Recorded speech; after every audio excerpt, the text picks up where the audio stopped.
Hello and welcome to the Coming Soon podcast. I'm Tyler Treese and I am joined by some lovely people today. I'm the editor-in-chief of the website, the great entertainment site. I'm joined by our senior gaming editor today for our first podcast, Michael Leri. How's it going, Michael? Oi, hello. That's me. Did you become British for a second? What was the oi? Sorry. It's me, bloody I Michael, was yeah, senior gaming sorry. editor, innit? I'm not a Brit. I'm sorry. Move off me, please. Okay. Spencer Legacy, our senior editor. Hello. Oi, hello there. No, we're gonna offend people. The British people are very sensitive. We're gonna offend British You're, people. you're appropriating now. And then you're right. our lovely writer Anthony Nash, the lovely Anthony. Hello. Hello. Hey, what's up? So I thought a good way to kick off this podcast is to discuss The Last of Us, which recently came out on HBO Max. The first episode, When You're Lost in the Darkness, premiered, and I believe all of us have played the video game. So I thought it'd be fun to discuss this HBO Max adaptation with the great Pedro Pascal as Joel. And I thought it was interesting. It begins and it follows the plot of the game, which was that introduction, but it goes a bit before. We get to see more of normal life. They set it up a bit with the nerdy British guy talking about the fungi. Yeah, I was gonna say it even starts like 1968, right? With that like talk show. I thought that was a really interesting choice to take, like, because in the games we kind of just pick up in like modernish day with Joel and stuff. But this, I Unless you think, played taking it Uncharted back to 3 the and saw wait, the what? paper on the wall. In Uncharted 3, there's the newspaper. Yeah, you're right. I think Yeah. it's some sort of newspaper, but I think it was in the bar. But I can't remember. But yeah, so just taking it back, I thought that was a really interesting choice because it sort of frames the whole show in a different light. Of course, we haven't seen all of the like what that all means yet because we haven't seen the season, but I really liked that choice. Yeah, What'd yeah. you guys think of that? What'd you guys think of it? I thought it was a smart decision for sure, and actually, because the episode's extra long, the premiere it's 90 minutes, basically a full blown movie. Um, Yeah. and I actually thought like the whole episode was just gonna be pre-outbreak. It takes about half the episode, 45 minutes, so that's Yeah. basically a full regular episode. Um, but yeah, it goes there. I thought it was a really good choice to start it that way. I thought the actress that played Joel's daughter did really great.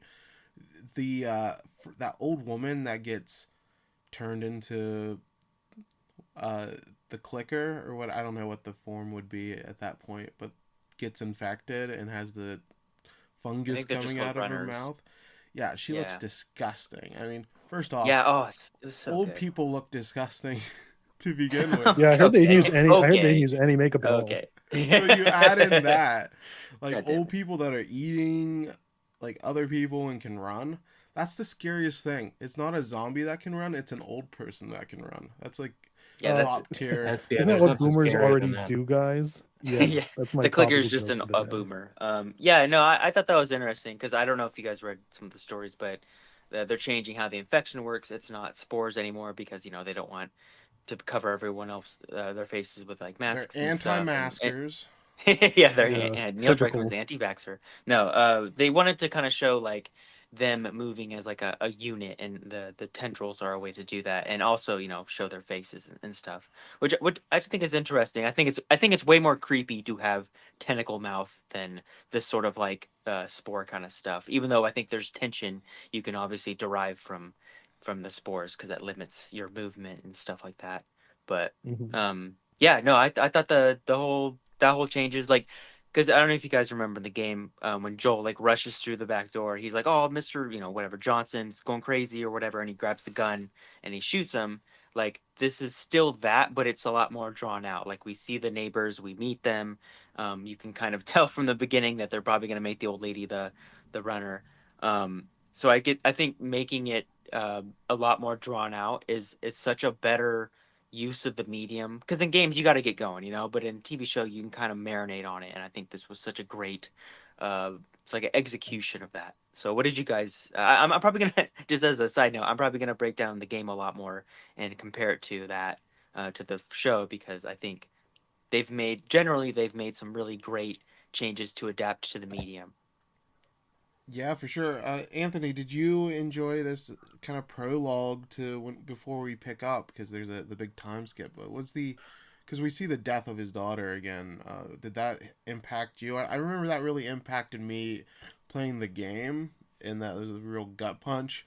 I kind of knew it was coming, so it didn't really do much for me here.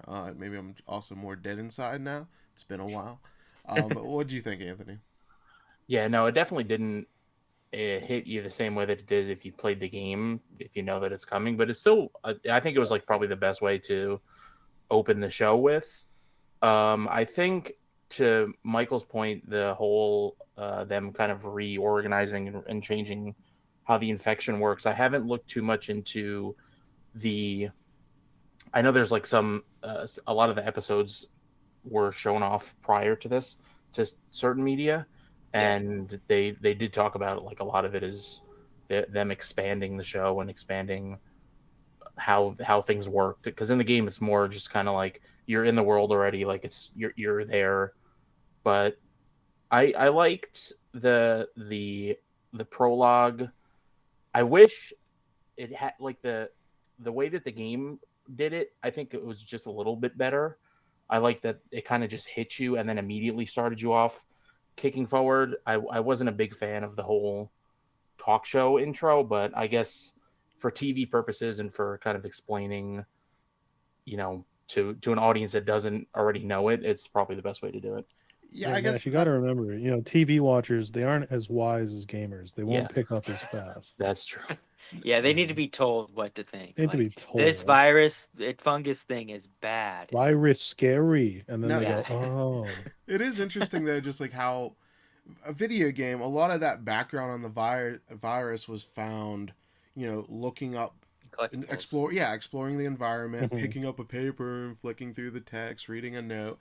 So they have to find different ways. I think the talk show made sense in that way. And the show then jumps 20 years to the containment zone. I think they're around Boston. At least they were in the original. Yeah, Probably Boston. still here. Yeah. I think they are. Yeah. What really stood out in this, Pedro Pascal. Isn't he great? Mhm. He's a charming he's so guy. good in everything. He's I love great. that Yeah, guy. he's great in everything. Yeah. I like him. Even as I've said multiple times, the Wonder Woman 1984, the only bright spot in that movie is Pedro Pascal for sure. So I'm glad that he brought that same sort of charisma and that joldness to this role for sure. Yeah, and we were talking before the podcast, and Michael was like, "I don't think anybody's gonna look hot 20 years into the apocalypse." And I Out of context, that sounds very weird. But yeah. and I There's one said, person who can do it. "Have It's you Pedro not Pascal. seen Pedro Pascal?" And He's hotter. he after still the looks apocalypse. great. Yeah, I like the older Joel for him. You get some grays in there. Looks like Anthony's hair. That's right. Wow. I wish. So yeah, what did you guys think about the second half of the episode with the 20 years later? Obviously, we see the Fireflies. They meet Ellie for the first time. What were kind of your highlights, Michael, from the back end there as things really start going and we start on this journey of that group and Ellie coming together? Yeah, it kind of builds off what I was saying with the neighbor. I love how this intro or this first episode takes what was in the game and expands upon it because in the game you don't meet Marlene until you beat the shit out of Robert at the end, or Tess does and shoots him in the head. Um, I really like that because then it's not as sudden when we meet Marlene, and then because you see Marlene in like collectibles, she's on like a wanted poster in one of the camps, and just meeting her more organically builds that up better. I also liked how um in the game when the game because the game begins after Joel and Tess wake up, and then he's like, oh, what happened? And she's like, oh, two Roberts guys jumped me. But in the show, we actually see them jump her, and so then it sort of sets up like why they're going. It shows you why they're going to go find Robert and stuff like that. So I really like that. And then I think another small change, but it really works for the story. And I kind of almost wish the recent Last of Us remake did this kind of stuff, where in the beginning in the original game the whole thing that they're getting screwed over with are just guns. Like it could have been anything. It could have been potatoes. It didn't really have any influence on the plot as an item. It just kind of was like a thing they needed to encourage them. But in the show, it's a battery, and that makes a lot bigger of a difference because Marlene needs the battery to get Ellie to whatever she needs to go, and then Joel wants the battery to go see Tommy, which we don't really get hints that he even wants to see Tommy in the game. So I think changing that to a battery was just a smarter choice. And then if I'm just going to skip to the end, another thing I really liked is that they're starting to seed Bill into the whole mix, which I'm assuming would be episode 3 or 4.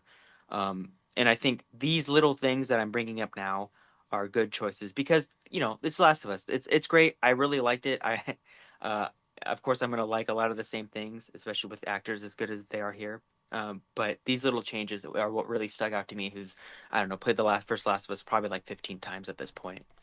Yeah, I think those are great points you made, and I totally agree. The small ways that they're, foreshadowing and adding extra character motivations are really smartly done. And Spencer, what really stood out for you in that second half? I really, well, it's my favorite part, but it also has a pet peeve is the scene at the end when he has like the PTSD and he goes ham on the guard guy. I thought that was really good, other than I really don't like that they did like an actual flashback. Yeah, To, yeah, I know. that It's felt that wasn't necessary. Come on. I notice a lot of times in media, and they'll do the flashback, and it's like I understand that some people aren't going to get like immediately draw that conclusion of, hey, a Fedra agent or government agent at this point is pointing a gun at this little girl, and that's going to Mhm. make them think of his daughter. Um, but I think it's I think it's something you'll catch on the second time for sure if you do watch it again. But it's like when Yeah. they put that in there, it's just like, oh no, this is that. It's like, yeah, I kind of thought the same thing, and like I said, I kind of have that gut reaction with a lot. And I don't know if you guys heard, they do that the little HBO thing at the end where they talk about it for like 5 or 6 minutes. They actually talked about that scene, and I drove it home again. I'm like, again, I like you were saying, Spencer. I wish that was a little left up to what um Yeah. Reward what the not your little sorry, I'm just chewing my tongue, but a little bit left up to the viewer to decide, because in the game it's like what Ellie stabs him, and then he's about to shoot Joel, and I think Tess shoots him. I think that's what happens in the game. I can't remember, but it's a little bit different in the game. But yeah, Yeah, Yeah, go I on. would have liked Go it on, Mr. like Spencer. reward the people who are paying like aren't watching, looking at their phones. Yeah. Reward the people who are like, oh, like I can make the connection, because I think Well, that makes again, it Spencer, stronger. these aren't gamers, Spencer. They're not gonna It's get That's the true. that. problem, yeah. These are subhumans. They're not gamers. yeah. I mean that is You a know. fair point because we kind of see that more and more often with media, kind of like not really letting people draw their conclusions and like they have to go a bit more obvious and like we can't just Mhm. leave like something up to the debate. We have to give you the full lore and backstory. That seems to be happening more and more, and even stuff like this is kind of just catering to the dumbest viewer, if you will. But Yeah. yeah, It's I not a feel you there. huge point, but it is definitely worth pointing out. Also, what I should say is usually what, I want to say better movies, but usually when uh, film or TV are trying to draw those same parallels, they usually use the same camera composition or like the same blocking. So like your Mhm. brain's like, I've seen this before. Like, oh, this is that. I don't know. I think that would have been a more subtle way to do it. But hey, maybe they saw it in the edit and they're like, oh shit, we didn't actually shoot it the same way. It might not evoke the same And feelings. maybe But it's an episode one thing where they're like, oh, well, we need to get people in, so we need to make sure everybody gets it. And then yeah, maybe it'll be a little less obvious in future episodes when they do things like that. Yeah, But yeah, we'll see. I can only hope. I heard it only probably get. I mean, if we're breaking down the game and comparing it, like the first like 4 hours of that game is like the weakest part. It's still fantastic. I love that game. But Yeah. if I'm gonna rank the game, obviously from until you get to Billstown, I think that's it's all good. But again, if I'm ranking them, I'll probably put yeah, that at the that game bottom. definitely So amps up as it goes. And before we move on from The Last of Us, Anthony, what were your thoughts on Bella Ramsey as Ellie? I thought she did a very good job. There's been this silly kind of debate in the ugh. gamer sphere where people are mad that she doesn't look like a fictional character, but as far as like an actual performance, I thought she did a great job of inhabiting that character and did totally fine. Yeah, she did a great job. I wasn't. I mean, they don't give you much to work on. I'm sure in the coming episodes, they'll kind of flesh it out a little bit more. But I thought she did a really good job. I'm most excited for the entirety of the show. I think I assume they'll do an episode dedicated to what's it called, Left Behind, the DLC. Yeah, if you some of the trailers have shown Yeah. Riley and the carousel, so Yeah, So I it's coming. assume that'll be like its own entire episode. It's also going to be $15, so we got And well, there you got to pay that. extra for it then, yeah. But no, I thought she did a good job. I mean, all Ellie is in the game to start, like Michael said, in the first couple hours, is just kind of like an annoying kid who like curses a lot. So there's not like, I didn't think it was any worse than I thought it might be. I didn't see people mad that she didn't look like the video game character, but they've also changed the way the video game character looks like 4 times now. So Yeah, well, especially Yeah, for she looks the like remake, Tom Holland now. yeah. No, they changed her for the remake because if you go back and look at the PS3 and even the PS4 remaster, like she just looks a little cartoonish. She's got those like I don't know how like puppy eyes. It's definitely a lot better model in the remake for sure. And I'm yeah, again, it's just such a surface level thing of like, does she look like her? It's like, I don't know. It doesn't matter. She's a little girl with brown hair, and even then, I don't know. It's not like brown hair was like crucial to her character or anything. So it's just like I think she gets the soul of Ellie, just kind of like this filthy mouthed little rebellious little teenager. Like if we think about it, she does the same thing in the show. She doesn't know who Joel is. She just lunges at that dude with a knife, and I just think I think that's really sums up her character really well. And she did that in the show and did that in the game, and that works for me. Yeah, if you can capture like the feel of the character and the way they act and the way they interact with stuff, that's more important than just looking like somebody. Yeah, this was a great start to the So show, true. and I'm sure we'll revisit it as it continues here on the podcast. But let's move on to Well, one more thing before we move on, please. because I think it's interesting. Because this show, I didn't see like I kept seeing weird numbers. But like it's one of HBO's bigger shows in recent years for sure. Which means it would have spread past even though the game sold like millions and millions of copies. I'm curious if you guys know any people who don't usually play games that watched it and had any feedback. I don't know anybody personally that didn't play the game that had watched it, but I know a couple of people that watched aren't it. your parents interested in watching this? Yeah, they want to watch it. Hopefully they don't listen because they told them I would watch it for the first time with them. So, if you're listening, I've been lying this whole time. I don't know anything about this show. I'm just commenting based on the game. But no, they're interested, which is interesting because typically, like my dad just likes procedurals, and my mom will watch most things. So it'll be Big interesting. Blue Bloods to see. fan over here. Yeah, my dad will watch every NCIS and have a grand old time. Well, so it'll be interesting. The reason I asked is because I I don't let's just say I don't pay for my HBO account, but I noticed that when it premiered, it was being watched, and I'm assuming like my friend who doesn't play games or hasn't played games since Call of Duty 4, he's watching it, and I'm assuming I haven't asked him, but I thought I was just curious, like, oh, he's watching this, like this is so much bigger than people who played the game, so. I'm curious to see how that audience. It seems like they're taking it pretty well. So yeah, for sure, and very smart that Sony put that remake out on store shelves so they can sell you a new version of the game. I know people complain like gamers because they have such a specific viewpoint. Yeah, in a hard life, but there were complaints about the remake. But think about this show and the massive audience it's going to introduce it to. It made complete sense. So yeah, it'll be interesting to see how the show develops. And for our second segment, it's called Show and Tell. We'll each introduce and talk a little bit about a piece of media that we either played, watched, or viewed. I will go first because I'm a very generous host. And I saw Plane this week, the Gerard Butler movie. Our reviewer, Jonathan Sim, noted hater, gave it a 4 out of 10. But oh my god. Yeah, which equates to like poor. So he didn't hate it. We used the full scale, people. But he didn't love it. He didn't love it. I gave it Well, I gave it like a 7, basically. But anyhow, I had a really good time watching it. So it's Gerard Butler and Mike Colter, who played Luke Cage, and they're just really charismatic leads in the movie. Well, can And you set the like what is it? I know it's probably it's a about a plane, Gerard man. Butler movie. Okay, Yeah, noted. I'm It's getting just there. about they're just Now, does they're the just plane talk? The plane doesn't talk. It's not they're the planes. planes, yeah. Yeah, They were the planes? I've They're the not planes, seen yeah. any of the Cars movies, but I No. have seen Planes, which was the spin-off. That's the sequel to Plane, right? No. Yeah, That's the you're watching prequel. That's about the post-apocalyptic future where they're all talking planes. Oh Lord. Shit.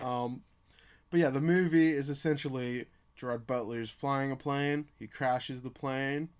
They're in a bad area. He's got to rescue his Detroit. Yeah, they're in Detroit. He has to rescue people that get taken hostage, and then they have to escape the bad area. But Cool. That So, sounds do you pretty think sick. this is like just another one of those Gerard Butler movies, or is this like a little bit better than his average output? I think as far as like recent stuff is, I think it was better. I liked it more than Cop Shop, which came out. Did he do like, shit Oh, movies I like saw this that. a lot?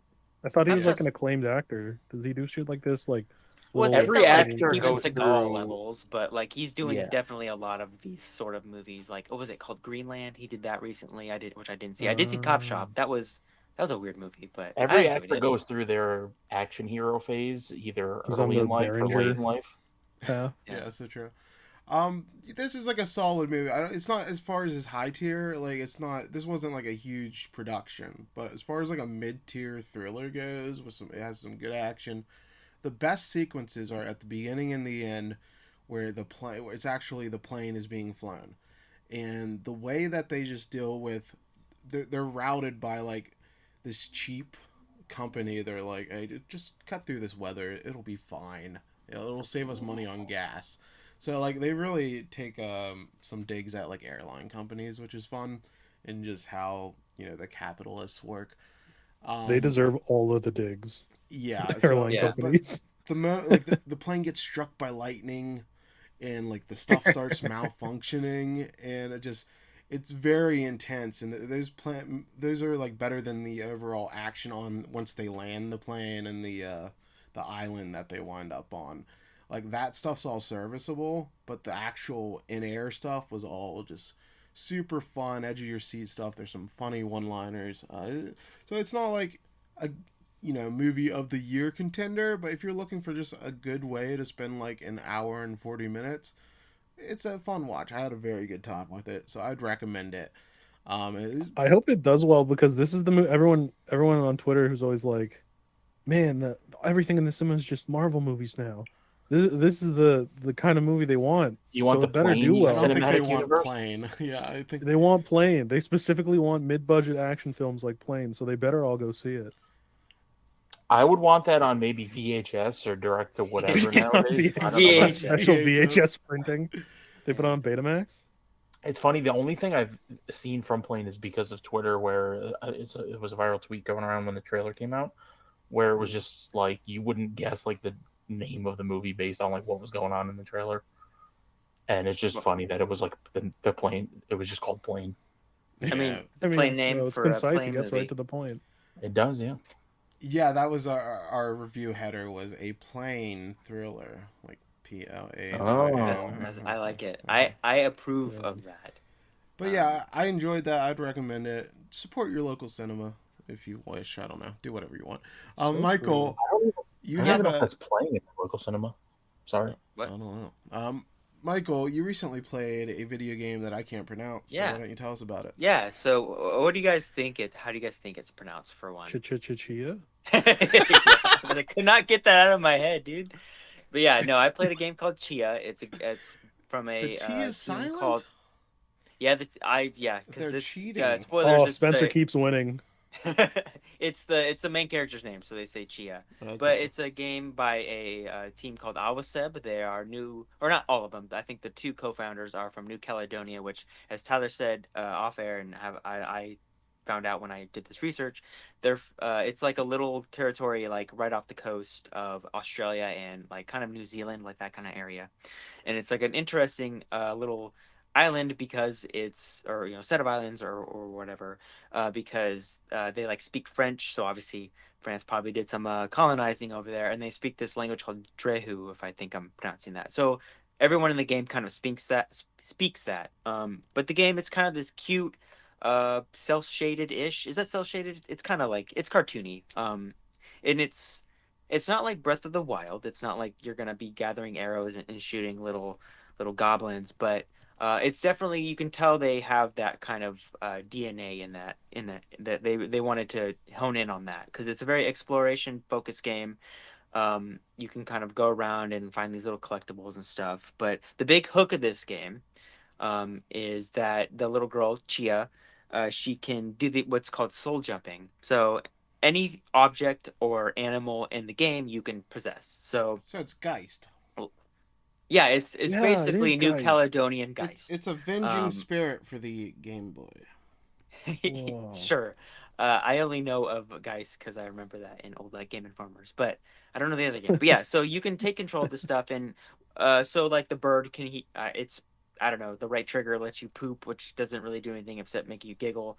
And then I you can already just, like this every animal game. seems yeah, every animal seems to have some sort of like ability, like the deer can sprint.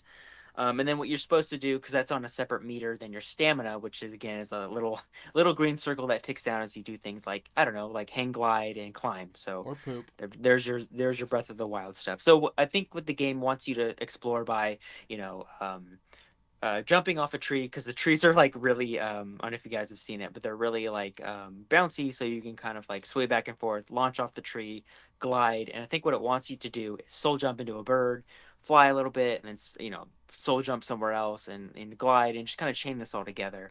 And it is cute and it's cool and it works, but I think my only like problem is from the demo, or from the preview, which was just one of the islands in the game, is that it just seemed the island was like kind of barren. So like I'd glide and then I wouldn't see any animals around me. And so it's like, well, then I just kind of got to walk to the next thing and then hopefully get up high and just glide again. And then, oh, this shit, there's a bird. Oh shit. And then you do it. And then you soul jump out of it. And then you're walking again. And it's just, that was a little frustrating to me because I feel like maybe my expectations are wrong. And hey, maybe the game opens up later, and has a little more of that sort of synergy. But it is cute. I think the big takeaway is, even if that's a little bit of a hesitancy I have right now, it is cute. I love the characters. They're really well drawn. I really like this art style a lot, and the way they animate is just so unique. It doesn't look like much anything else. But while still obviously not being made by like a 400-person team. Um, but yeah, I just also the open world doesn't really seem like it's got a lot of stuff in it. Like I played for a few hours and I kind of just kept finding the same couple collectibles, and then I found a town with some mini games in it. So it just seems like I'm not really sure if I'm supposed to explore a lot and find actually cool things by my eyeballs. But I was watching some dev diaries and they had like, oh, like if you brought this lantern, you could shoot it and it explodes and opens up a new cave, and that kind of stuff. So I don't know. It obviously won't be like, Breath of the Wild levels of like exploration and finding stuff, but it seems like this neat, like smaller scale adventure with some of those um, design philosophies that Breath of the Wild has uh, given to the gaming space. So yeah, it's Very cute. cool. They say it's coming out on PS4, PS5, and PC during the spring. They haven't said exactly when, but I'm Early assuming somewhat. 2023. Yeah, no date yet. Yeah. I don't I hope I get to play more of it. I think it's cool. Also, it sucks because I played a few hours and then my save completely broke, and then they sent me back my save and they're like, actually, you just have to delete it. So I didn't play as much as I Damn. wanted to, but still an interesting, cute little game that I think people should watch out for. Cool. Be on the lookout for Chia. I'm Chia. looking at the Steam page for it right now, Yeah. and you can soul jump. It's not just animals, I guess. Yeah, I said animals and objects. I didn't. I guess I didn't focus on the objects a lot. So the objects are funny because it's like the physics are completely dialed up. Like you'll be a rock and you'll just like tumble really quickly through that. And so you can also do that during combat, which is where you get to like inhabit these like because the enemies are just like clothes, but they're like, or a cloth, and they're just like animated. So you just have to like take possess a like a lamp and then fling the lamp at them, and then you violently shoot out of that. It's not like violent or anything. You're not like performing fatalities or anything, but you burn these little clothes, and that's where that's like the bad guys is like henchmen or something. That's pretty cool. And I noticed again on when I was watching Dev Diaries, what they were, because you have a backpack and you can hold stuff like so you can pick up a torch or a lantern and put it in your backpack, or like a little bird, so you can just take that out when you want, throw it, and then soul jump to it. So I think there's some really cool like potential there. So, but again, haven't really played the full game, so I don't know how much that stuff plays into it. But definitely a cool idea for a mechanic for sure that works in combat and traversal. Yeah, Awesome. the little clip they have on the Steam page is somebody taking over a tire and just jumping around. That's see again, yeah, that's such a cool idea. I really like that. You can recreate the 2010 hit Rubber. Yeah. Oh my god, I It's can't like believe we Prop brought that Hunt. movie up. Yes. Yes, and or Prop Hunt. Yeah, Yeah. definitely that. All that. So Wow, Spencer, I just looked up. I heard you Rubber. like to live once. I like what? I heard you like to live once. Talk about YOLO, Well, Spencer. speaking of the vague Yeah. Australia area, I have to preface this. My cousin, I just call him my brother. I'm gonna call him my brother. It's easier. He was born in Australia, so he has all these stories. I've never been, but he always has all these stories about Australia that make it sound not real. And then I watched the show YOLO about Australia that makes it seem not. So I have the most skewed vision of that country, probably in the world. But for those who don't know, YOLO is it's by Michael Cusack, who's one of the co-creators of Smiling Friends. He made Great show. Koala Man that recently came out on Hulu. Yeah. That was executive produced by he who shall not be named now. Voldemort. And, Oh yeah, Riley. yeah. Yeah. and then so he was he did online animations for a long time. I've been a big fan for quite some time. He did two famous ones that were called YOLO, and it was just a parody of like a very hyperbolic, surreal parody of mid early 2010s club culture kind of thing, but very specifically Australian. And Hmm. just the 20, I think it was 2020, YOLO Crystal Fantasy came out. It was a whole show based on those two that he made alongside Smiling Friends, but this one's just made by him. And it's I everyone should watch it. There's not like I can describe the concepts, but unless you watch, like you'll either just think like that's odd. Like they'll take small things like oh, I'm going to a popular person's party to get a selfie with them. But then there's like insane fantasy elements and like very Australian concepts that are mixed with the fantasy elements. But then at the same time, there's like Cusack is really good at making at poking fun at internet culture, like specifically, cringe stuff and stuff without it seeming like mean. It's more like, oh, he understands it. So there'll be all these like insane characters and all these insane stories that turn into like that go from going to a party to like, oh, these crystal guards at the party are executing people, and the +1 section is like a hellscape where you have to mine gems.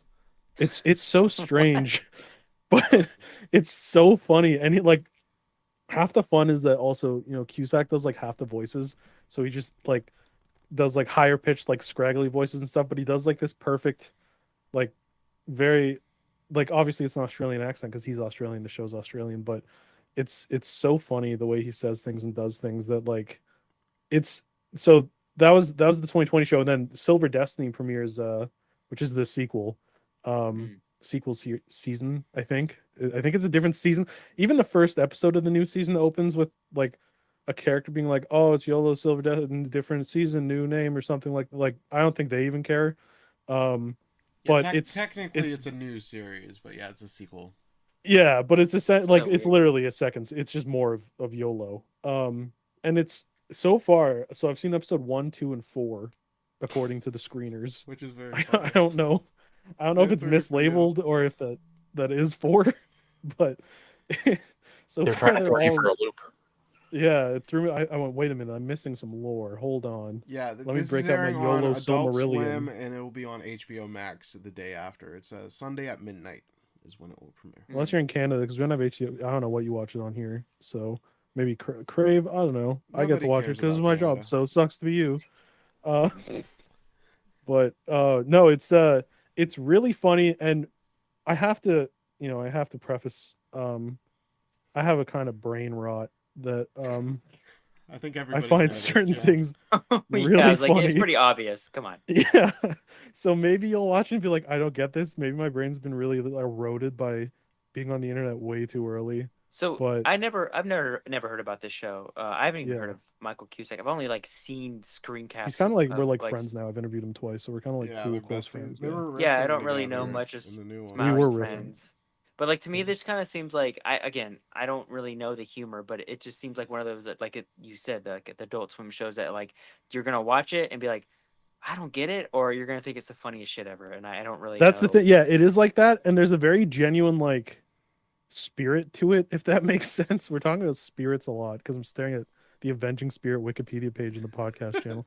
Um, but there's like a very it doesn't feel like cynically made or like, oh, this is just wacky for the sake of being wacky.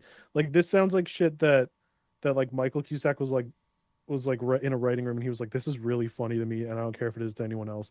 Like I sent Tyler when I was doing the transcript for the most recent interview. He said like I asked him about a character returns named Pelican, and he's just this orange, crudely drawn thing, and he's really annoying. Like he thinks he's everyone's friend, and everyone hates him, but he's very like positive and nice and like really annoying. Oh, so And he's you. Michael, yeah, exactly. Maybe that's why I like him. Um, because I am Pelican. So I uh I asked him about, why bring back this character, and he said something like, "You never want to make an annoying character, but I can't help it because it's so fucking funny to me." That's And good. I think that's the theme of the show is like you can tell all this is really funny to him. And so if you're similar to him or me or people who I think if you like Smiling Friends, you'll get the same kind of it's a little more it's surprise if it could be it's a little more surreal, but Yeah, um sounds it's interesting for very sure. Yeah, for insane sure. and And I love I it. loved Pelican in Avatar 2. That was my favorite character.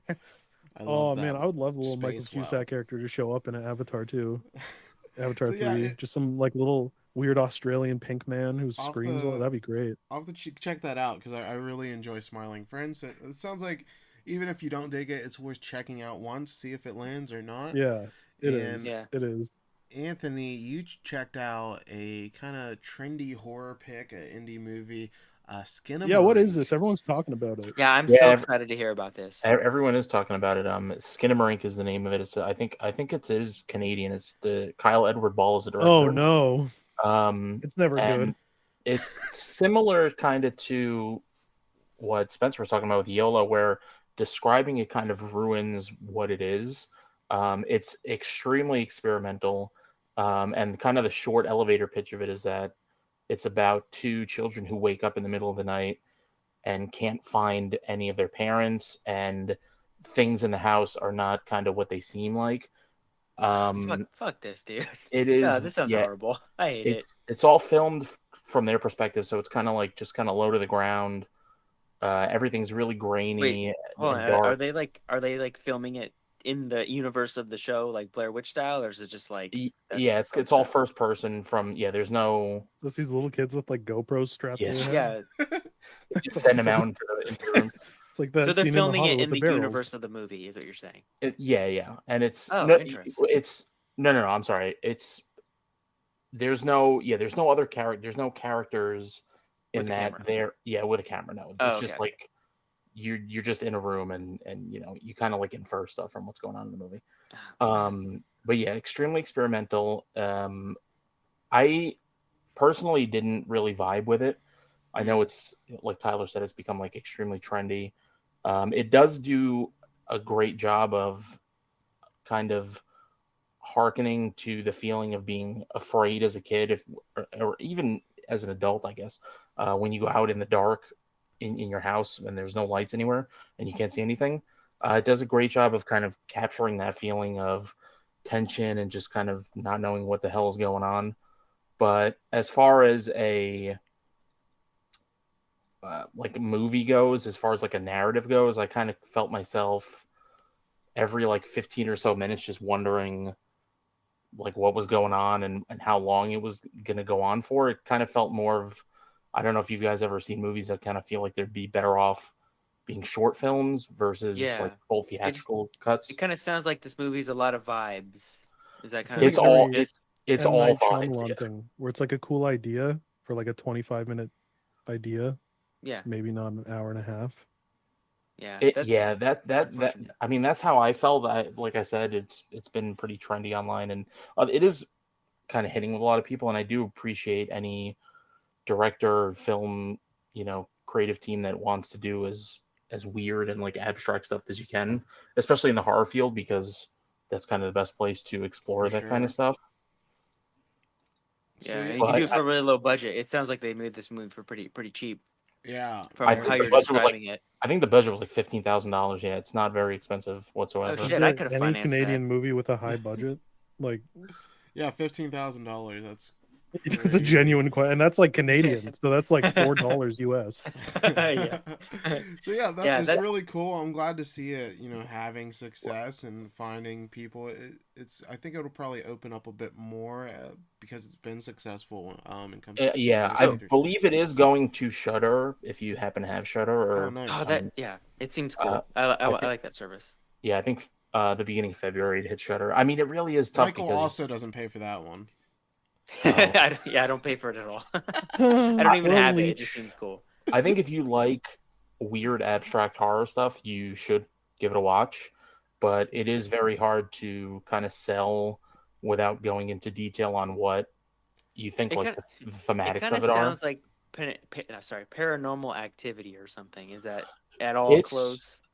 I mean, I guess you could compare it to that, but there's no outward. In Paranormal Activity, there's like a narrative, and Mm. there's like things happening, and there's um at least like forces that you see in the movies that Yeah, Yeah. so this is interact with more. stuff. This is much more like pure vibes, pure kind of like Yeah, I hate we're giving vibes you as like What an a like a movie you descriptor, feel and but like, this actually sounds like the yeah. perfect way to describe it the is movie from what it, you're it saying. is just Yeah. it is vibes, yeah. So that's very So you Something just that interesting. you didn't find it feel rather scary or than you anything? think about. No, it was extremely creepy. It was creepy throughout. That as much as I didn't kind of vibe with the movie, I guess. Yeah. It was very creepy throughout. It did do a great job of keeping you kind of going like, what the hell is going on, and keep you kind of scared throughout.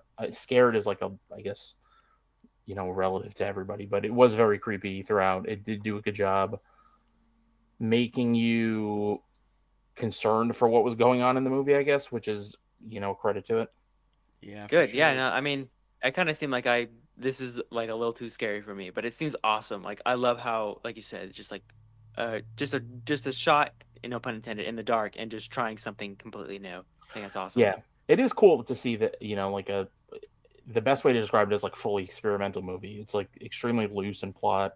It's just a lot of like ideas kind of thrown in and cool shots and different things. But so it is cool to see it be received so well and kind of opened up to a broader audience and probably would ever have checked it out if it wasn't so popular online. Yeah, that's great. That's one of the positives of social media, that we can get people onto that stuff. And I want to cover. We're not really a news podcast, but I did want to cover a few small things. First off, I've been loving just the positive energy and vibes from Kihoy Kwan's run here at all the different award shows. And recently, he talked to Variety after his Golden Globes win, and he just had the most great stories where he talked about meeting Brad Pitt. And he said, I ran up to him because I'm a huge fan of his. I said to him, I love you. I've seen your movies. And then he goes, but he recognized me. He knew who I was. And that was pretty incredible. It's amazing because you think about his career, Goonies, Indiana Jones, and the Temple of Doom. Like, these are giant films. But he's been so, like, away from the spotlight. He took a break from acting. He did some behind the scenes stuff in the interim. But it's just so great that he's really enjoying all the appreciation that he's getting for his Yeah. role in Everything, Everywhere, All at Once. And it's just such a positive vibe from him. And then he also talked about Steven Spielberg giving him a standing ovation. And obviously they worked together on Indiana Jones. And he said, the most successful director of all time gave me a standing ovation. He's just so happy. And it's like, one of the few like real positive stories in entertainment where everybody can just be, oh, he's a sweetheart. He feels Yeah, like a and real human. yeah, Like that's. he doesn't Well, feel I like also a think he wasn't really in front of celebrity. the. Yeah, he wasn't really in front of like our eyes for a while, so maybe Yeah. that does ground you a little bit. And it was interesting, like hearing him like speak to just like not being welcome back in the sense that like not like from everywhere, everything everywhere all at once, but like before this and in this room when we were talking about him being behind the scenes or not really in the business that much, but it's and that movie was so good because it showed us that like um Michelle Yeoh could do like other characters that weren't just, badasses kicking ass. She could be funny and dramatic and stuff. And Mhm. like this showed him like, oh yeah, he's still cool as hell. And then behind the camera or out of the movie, just like, oh, he's still a really cool guy. And I kind of feel like we got sort of robbed from the last, whatever, 20, 30 years of him being in stuff all the time, kind of like in a Brendan Fraser-esque way. Again, Mhm. different circumstances, but yeah, it makes me sad that we didn't get more of him, but I'm very grateful that we are getting him now and how Yes. he is showing himself. Yeah, So for sure. Yeah. And we'll It get does seem like he's more. someone who's just happy to be back in yeah. kind of like the clique of Hollywood. And Yeah, and now he's going to the MCU. I know that's what everybody wanted after seeing everything True. everywhere. They that, were yeah, like, get him that's in the hype MCU. one.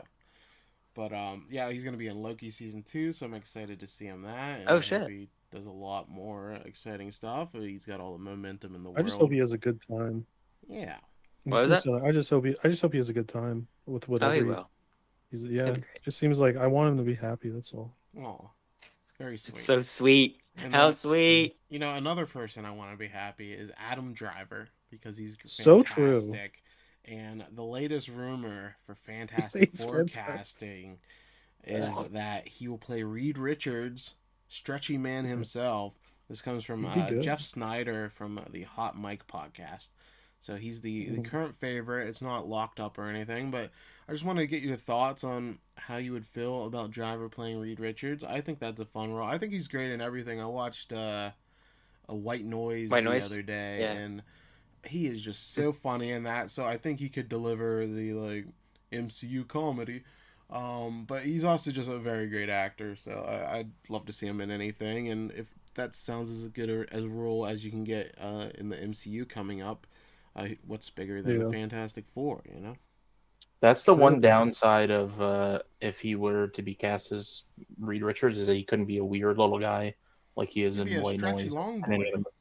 He'd be Yeah. Yeah, I think it's cool because especially we got that little sneak at Reed Richards with Oh, John yeah. Krasinski. John Krasinski. and yeah, Yeah. and just like I feel like I don't know, I I didn't can't really take the watch. Office guy seriously as like an action star. I'm Yeah, I think sorry. I know he so I did that kept seeing. whole Jack Ryan series, and apparently it's good. Yeah, But no, I can't take you seriously. You're Jim from Do you yeah, you guys just gotta want look my at the camera. Is he not looking at the camera enough for you? Is that what it is? Yeah, I he, just he, didn't, can't. I he didn't right before he was shredded to bits. He didn't look at the camera with his lips pursed. Go kiss Pam or if something. only. Like I don't want to see you in an action role. I'm Do you sorry. guys want I my think it's good, but to get back to Driver, I think Driver's a great actor. He's one of those dudes where I'm like, I'll watch if he's in it. I'm probably gonna watch it anyway because it's MCU. But like, he's such a great actor and he's one of our greats of our time. So, sure, Marvel tends to do really fantastic casting. So Yes. or no pun intended, but I just hope it works out, and I think they'll pick a good one. So Fantastic. Do you guys want casting. my That's what I my want. little Reed Richards story quick Yes, please. from my past? oh god, live So lore. Did you meet Reed- Reed Richards? no, Reed Richards is one of my favorite Marvel characters, but it's entirely because I was bullied into liking him. Okay, go on. When the Fantastic Four movies are coming. What year was that? That was like 2004 or something, right? So Yeah, I was Jessica like, Yeah. I was like eight or something. And we And were Chris all, Evans. yeah, the Jessica Alba. Yeah, so we were all I at don't like, care about Chris Evans. We're talking about Jessica Alba here. we were all at school, and we would play Fantastic Four at recess and shit. And Okay, yeah. and I was like, oh man, the Human Torch is so cool. He's so like confident, cool, badass. I want to play as him. And they said, no, I'm him. You get to be Mr. Fantastic, so you get to be the smart guy. But yeah, you're not allowed to be him. So I said, oh okay, I'll be him. I mean, at least they didn't say, "Hey, you're ugly." You should be the thing. Like that'd be pretty Yeah, fucked no, up. that's true. Thank God for that. No, so I I just started reading comics like liking Reed Richards because I was like, oh, I like him more now. So I was I identify. I like Reed Richards a lot because I was bullied into liking him. So that's my cool story I for love today. that. That's great. Thank you. Reed Spencer's Richards more is a than cool it. guy too in the comics. He is. He's awesome. He can't read the room ever. He's Nope. he's super smart and completely like socially Inept. not good. Well, he married Jessica Alba. He seems fine in my book. That's true. He did. He married. Yeah. So he's doing all right. But no, I'm excited. I think Adam Driver can pull off his kind of like confidence that doesn't feel like boasting. It's like, oh no, he fully believes that he's that good and that he can do that, and he probably is that good and he can do that because that's a big part of his character. Is like he is the smartest man in the world, but he also knows it.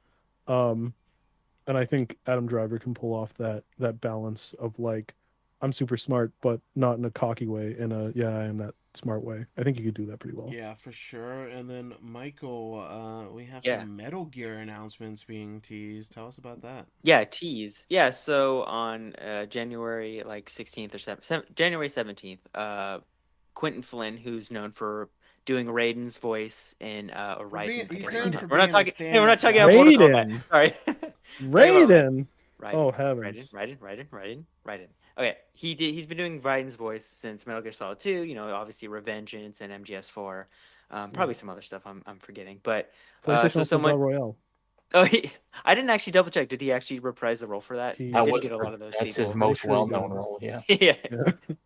Yeah, so someone tweeted like about the Metal Gear Rising's like 10th anniversary being imminent, and someone else tweeted at that person saying like, hey, like how about Metal Gear Rising 2 and a Metal Gear showcase? And then Quentin Flynn actually responded and said, stay tuned for things to be announced in the coming weeks, winky face. So It's the that's winky obviously face that sells it. yeah. It is. Yeah, unless this is just a big ploy to get people to sign up for his cameo, which is totally totally possible. That's so possible. I mean, honestly, like I try not to get my hopes up with this kind of stuff because it could totally fucking be stuff like that. But yeah, I just so picture someone paying him to go on camera and be like, "Hey, Michael, I heard it's your birthday. This is Raiden. By the way, a new Metal Gear's coming out. Bye." yeah, no, exactly. So it's an interesting thing, but it's more interesting when you take in the context of what's around it. So, Video Games Chronicle, they had a report from 2021 that alleged that Konami was reviving Silent Hill, Castlevania, and Metal Gear, and a lot of those things from the Silent Hill portion of the the report have come true because of the showcase they did not too long ago. So that kind of lends credence to the rest of the report. And that report also alleged that they were remaking Metal Gear Solid 3. And they said that they were going to do multiple remasters of the Metal Gear games, but it wasn't clear like which ones. I'm assuming it's going to be MGS 1, 2, and 3. I hope it's Revengeance and 4, but we have no idea. Of course, we don't know if this is true at all. But this is also interesting in the context of a producer who's worked on a ton of Metal Gear games at Konami. He said in Famitsu that 2023 will, quote, be a year of many announcements. So I think there's a lot of things going. Obviously, Konami is getting back into the game industry. And if they are going to reboot or kind of relaunch Metal Gear, it kind of makes sense to have Quentin Flynn do something or know something about it. Because I was also watching some of the Silent Hill stuff. They did a recent interview with IGN, and they were saying, like, we couldn't just remake we couldn't just remake Silent Hill 2. We had to have all these other games so people know that we're serious. So that kind of lends more credence that there probably is some sort of Metal Gear showcase somewhat in the works, and we'll probably see that more coming this year. So what do you guys think about this story? What do you guys think about Great news. more Metal Gear? I hope they use that engine that they used for V, Metal Gear Solid V. It's not 5. If you say 5, you're a heathen and you're wrong. The V stands for Venom. But yeah, the Fox engine was incredible. So if we can get some remakes of like the older games in that engine, that would be awesome. My dream is to kind of flesh out. I would love to see them flesh out Metal Gear 1 and 2, not Metal Gear Solid, but Yeah, the original Metal Gear. Me too. That'd be super cool. Spencer, what do you want to see from Metal Gear? I would say stick to remake. Like, I don't know if I want any new ones without. You don't want Metal Gear Survive too? I didn't even dislike Survive. I thought Survive was fun, but it didn't feel like really well. It wasn't like. It definitely wasn't like a Kojima Metal Gear. Like, it wasn't a genre chain bending like medium changing experience like every Metal Gear Solid is. But So you it know like what? It had the yeah. Fox engine, and that was enough It for did. a It good looks time. good. and that was really fun. I like Survive a lot more than most people do. Like I thought it was very fun. It's not like the best or anything, but it was fun. So that's what I was saying is it's such a shame it's only been used in 2 games. So I would love to see remakes of Metal Gear 1 and 2 or the Metal Gear Yeah. Solid games or the weird Game Boy Color one, the uh I forget, it's some biblical name or something. Yeah. Uh Yeah, that'd be you brought up a fun. good point because like they did technically announce new Silent Hill games, but there's also the rumor that they're making another like actual Silent, like a big ass like mainline Silent Yeah. Hill game, and they haven't announced that yet. And I think it's a little more safe for them to go like, hey, here's Townfall by the No Code team who did Observer, and here's this like weird streaming like crowd one, and then there's the Silent Hill F, which is being made by some of the teams who helped with the recent Resident Evil multiplayer stuff, but Yeah. that's a different like Silent Hill. Obviously, Team Silent's known for doing the best ones, but like Metal Gear, like you can't not think about Kojima. And I think obviously if they're going to make Metal Gears, they can't just remake these games forever. I mean, they probably fucking could. There's so many of them, but that mantle, like I really, I honestly cannot think of another series that's like this creator is so intrinsic to this thing. You know what Yeah, I mean? because Because he's most one of of the them have few been passed off. auteurs in gaming. Yeah, Mhm. and it's like I know a lot of teams make those games too. Like Metal Gear is obviously a lot of people. All of those games were, and I don't like to always And they pin it on credited it so Kojima, but well because every mission at MGSV, not 5, yeah, had all the credits. But you also, you know whose name you saw 57,000 times? Kojima, because he's all over it. yeah, yeah. No, so I hope that they find a way. Part of me, because Hey, what else can never they do? say They have to never. We set it. could see them working with Kojima again. I don't think Yeah, that's honestly, beyond I approach. think it's been long enough. And like would it take place after 4? Like I don't know. Like there's so many questions. I think a Metal Gear remake and some remasters are a good way to get people's goodwill back. So, For yeah, I sure. don't know what do you think? What do you think, Nash? Do you like are you a Metal Gear man? What do you think of these No, announcements? yeah, I love Metal Gear, but I don't think that it's. I think you can't do. I mean, I guess you could do remakes because the game's are already out, but I don't think you could do any mainline new games without uh, Kojima involved, and even from like the storytelling aspect. But I don't think people would even care Yeah. if Kojima wasn't involved in some sort of way. Because But Kojima I don't know. writes stuff in a very certain way that has become synonymous with Metal Gear. That's a mix of like total nonsense that's somehow prophetic, and then it's really funny and weird, but also really serious and about the war. Like Kojima writes in a way that not a lot of game developers write, for better and for worse, mostly for better. But Yeah, I think and so that has been so core to Metal Gear. So I think how do you just I think taking it in a different direction it would almost seem worse because you're probably going to be doing fewer things. But who knows? Like I want to try it, even if it's not Mhm. good. I will. They gotta try it somehow, and if it's not good, then we still have the old games, I I guess. think Yeah. even the way that the split happened with him and Konami Yeah, had left like such a sour taste and I guess fans, in yeah, mouths. That I said, I just don't I can't imagine that it would go over well if they were just like, yeah, we're gonna make a new Metal yeah. Gear Like, game and absolutely have no input from But Kojima. Konami isn't what- known for reading the room. That is true. yeah, So, They very could do it. true. If yeah. I you told me, a month or two from now that or that it would be announced, I would believe you, but Yeah. it would be But also, like, if you think about it, like that was a good point, Nash. Because, like, if you think about it, like they could go, "Oh, we've got Kojima back." It's like maybe they don't necessarily care as people that he's coming back, but they know in like a like a selling games kind of sense. They're like, "Well, fuck," like they have two bar charts on the whiteboard, and one of them says we have Kojima, and it's like the bar's a little lower, and we don't have Kojima. Or wait, I think I said that wrong. But basically, like they're looking at the math and like you could right. see them being like, we need if we sold, we'll sell more copies if we just even if it's just lip service or whatever, we get him involved in some way. Like that will get people Yeah. to believe us, so they buy our remakes and remasters. So Mhm. who I mean, I knows? would like to see a remake of 3, Me but too. That'd be Three's cool. great. I think three Remake 4 three below. with the controls of 5 is probably the best combo. I think maybe I love yeah. 5 I a think lot, that's so the I don't best way know. to make fans be like, "Oh, Metal Gear's V, what are back." you Like that's the best. saying? Why are you Sorry, saying V 5? Okay. Yeah, why are you I saying that, don't want to Michael? I fire was gonna you say mid something. podcast. That'd be really awkward. If you're Yeah, gonna I was gonna remake say anything, something. it's got to be 4, right? Because that's locked Yeah. on the PS3. Yeah, well, That's remastered. true. That's such a weird one because that's why I said I think that the remasters would just be 1, 2, and 3 because 4 is like that hasn't that is I hate how that game hasn't left the PS3. It is like one of the best games of all time. I've beat that game like 22 times or something, and it's They just Yeah. just like don't want to remake the 40-hour cutscenes anymore. They were like, yeah, you know and what? it's like I mean I don't know. Do they? Is it like a literally thing? Because you guys remember right at the end of Shadow Moses, they're like, oh yeah, it's got a Blu-ray drive. It's like, do Yeah. does that have to like change on the Xbox version? Does that cutscene even work? Do they have to make a scene where they reference that cutscene? Like, I feel like it would take like actual work. And again, I don't know if Sony has things that has to like you can't have our game console be mentioned on other systems or something like that. So then They get that Christopher it does. Randolph to come back in and be like, "This was on a Blu-ray drive. This I scene once worked." something. Yeah, no, Yeah. honestly, like it would probably have to take actual work or something. I don't Yeah. know, talking out of my ass, but that's what I've always thought about with that game in particular. So Yeah. yeah, The game's in a we'll real see what pickle. happens with Metal Gear in the future, and we're gonna close out this podcast with an interview with Matt Reeves, the director of The Batman and Cloverfield. I recently talked to him for the 15th anniversary of the found footage horror movie. Nash, I know you love Cloverfield. I think Michael, Oh, you it's love amazing. Yeah, great Cloverfield. movie. So if you want to quickly give some thoughts before the interview, feel free. Yeah, I would love a second Cloverfield at some point.